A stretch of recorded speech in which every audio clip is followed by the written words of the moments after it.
ناظرین کی خدمت میں سلام و آداب. آپ دیکھ رہے ہیں وائس آف لداخ. آج جمعہ ہے دسمبر کی 29 اور جمادی الثانی کی 15 تاریخ. آج کی تازہ ترین خبروں کے ساتھ میں سعید ہاشم رضوی حاضر خدمت ہوں. آپ دیکھ رہے ہیں آپ کا پسندیدہ news channel voice of Ladakh.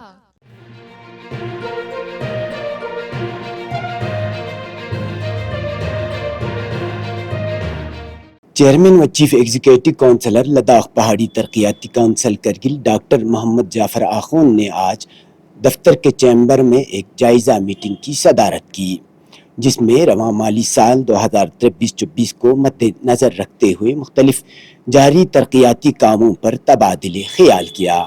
اجلاس میں ایگزیکٹو کونسلر سوشل ویلفیئر آغا سعید مشتبہ موسوی، ایگزیکٹو کونسلر سیاحت PHC کاچو محمد فیروز اور ایگزیکٹو کونسلر انجینئر پنچوک ٹشی نے شرکت کی.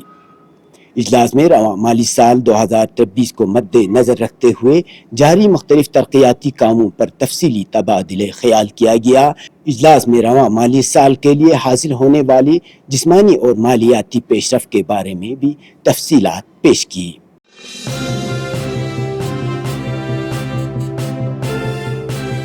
UT انتظامیہ نے ہمالین بلیو پوپی نامی پھول یعنی جیسمین کو قومی پھول قرار دیا ہے. یاد رہے پچھلے ماہ UT انتظامیہ نے لداخ کے 2 پھولوں کو قومی پھول قرار دینے کی غرض سے عوام کی رائے جاننے کے لیے نوٹس جاری کیا تھا. واضح رہے مذکورہ پھول کو لداخی امچی دوائی کے طور پر استعمال کرتے ہیں.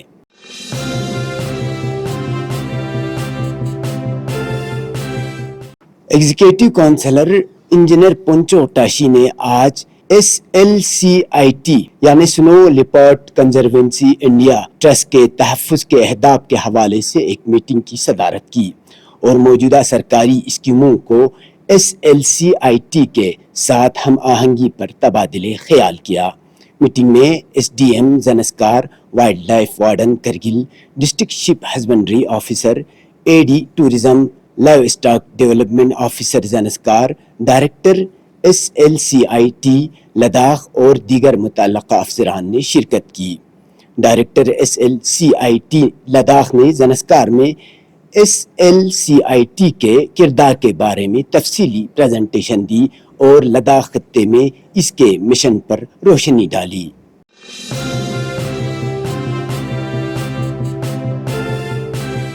سب ڈویژنل مجسٹریٹ چکتن عبدالغفار زرگر نے آر شکر چکتن کے RD اینڈ PRD کی ایک میٹنگ کی صدارت کی، جس کا مقصد علاقے کی ترقی کے لیے اہم ترقیاتی مسائل کو حل کرنا ہے. SDM نے دیہی ترقی کے جاری منصوبوں کو مقررہ مدت میں مکمل کرنے پر زور دیا. میٹنگ میں chairman block development council BDC شکر چکتن، کونسلر شکر چکتن، بلاک ڈیولپمنٹ آفیسر اور دیگر افسران نے شرکت کی.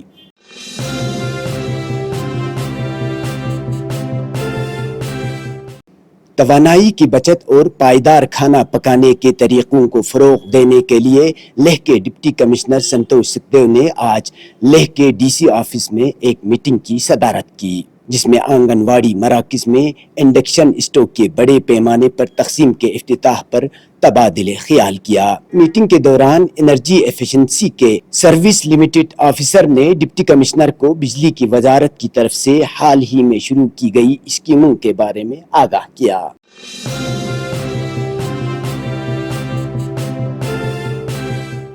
لداخ پولیس کی جانب سے موصولہ ٹریفک پلان کے مطابق آج 29 دسمبر بروز جمعہ کرگل سے سری نگر اور سری نگر سے کرگل مقررہ اوقات میں 2 طرفہ ٹریفک کو چلنے کی اجازت دی گئی، جس میں تمام چھوٹے بڑے گاڑیاں شامل ہیں. اس طرح کرگل زنسکار سڑک پر بھی مقررہ اوقات میں تمام قسم کی گاڑیوں کو دونوں طرف سے چلنے کی اجازت دی گئی.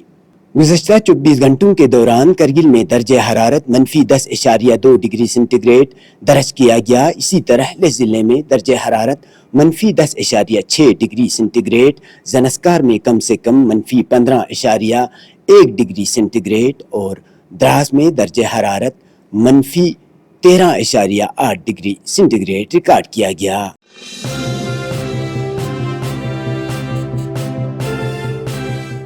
اب پیش ہے قومی اور بین الاقوامی خبریں. کانگریس پارٹی کے 139ویں یوم تأسیس کے موقع پر پارٹی نے ناگپور میں شاندار ریلی کا انعقاد کرتے ہوئے 2024 کا انتخابی بگل پھونک دیا ہے۔ پارٹی کی جانب سے ناگپور کے دگوری علاقے میں منعقدہ مہا ریلی، جس کا عنوان ہے تیار ہم تھا، میں ملک بھر سے پارٹی کے کارکنان اور لیڈروں کی بڑی تعداد نے شرکت کی۔ ریاستی سطح کے تمام لیڈران گزشتہ کئی دنوں سے ناگپور میں موجود تھے، جبکہ قومی سطح کے لیڈروں کی بھی بڑی تعداد یہاں موجود رہی۔ حالانکہ کانگریس پارٹی کے سابقہ صدر سونیا گاندھی اور پرینکا گاندھی نے ریلی میں شرکت نہیں کی، لیکن پارٹی لیڈران نے ان کی کمی محسوس نہیں ہونے دی۔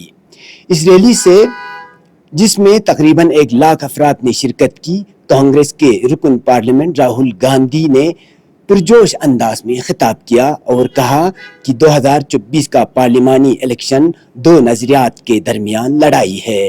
ایک کانگریس کا نظریہ ہے جو سبھی کو ساتھ لے کر چلنے اور سبھی کی ترقی اور فائدہ کے بارے میں سوچتا ہے، تو دوسری طرف RSS اور BJP کا نظریہ ہے جو ملک میں نفرت کو فروغ دینے کے ساتھ ساتھ ملک کی ترقی روکنے کا سبب بن رہا ہے۔ راہل گاندھی نے کانگریس اور BJP کے درمیان فرق کی نشاندہی کی اور تنقید کی کہ ملک میں آمریت چل رہی ہے۔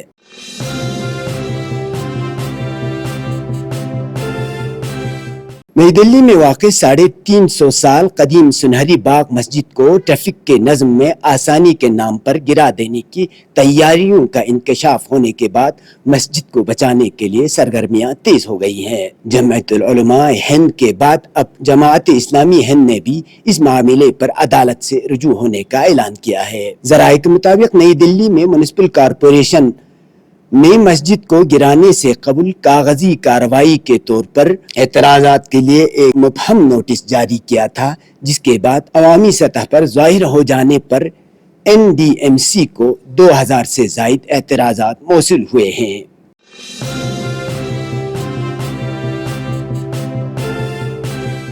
امریکی اخبار نیو یارک ٹائمز کی ایک رپورٹ میں کہا گیا ہے کہ اسرائیل کے سابق فوجی اور انٹیلیجنس حکام نے اعتراف کیا کہ حماس کی فوجی صلاحیتوں میں کمی کے کہیں آثار نہیں ہے۔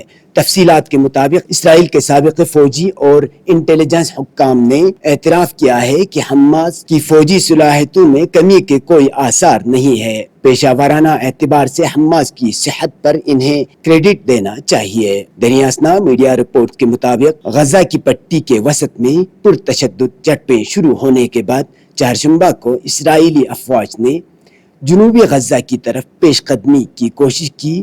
اسرائیلی فوج نے جنوبی غزہ کے خان یونس ہسپتال پر وحشیانہ بمباری کی، جس کے نتیجے میں متعدد فلسطینی شہید اور زخمی ہو گئے ہیں۔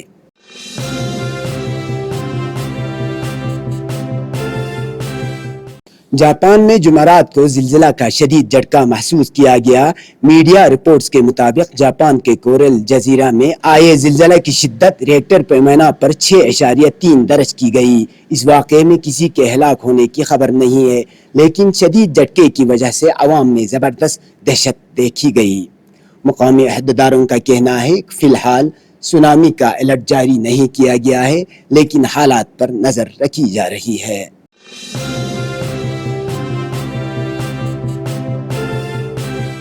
وزیر خارجہ SJ کے شنکر نے جمعرات کو کہا ہے کہ ہندوستان اور روس کے درمیان تعلقات صرف سفارتکاری یا اقتصادیات سے متعلق نہیں ہیں، یہ بہت گہرے ہیں۔ جے شنکر، جو یہاں روس کے 5 روزہ سرکاری دورے پر ہیں، نے سینٹ پیٹر برگ اسٹیٹ یونیورسٹی میں ماہرین ہند کے ساتھ بات چیت کرتے ہوئے یہ تبصرہ کیا۔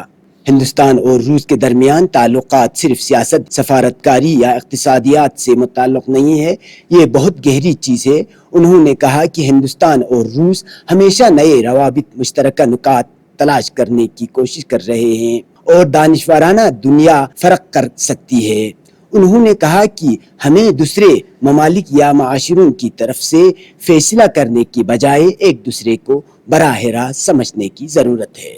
یہ تھا اب تک کی خبریں۔ مجھے اور میری ٹیم کو دیجیے اجازت۔ اللہ حافظ۔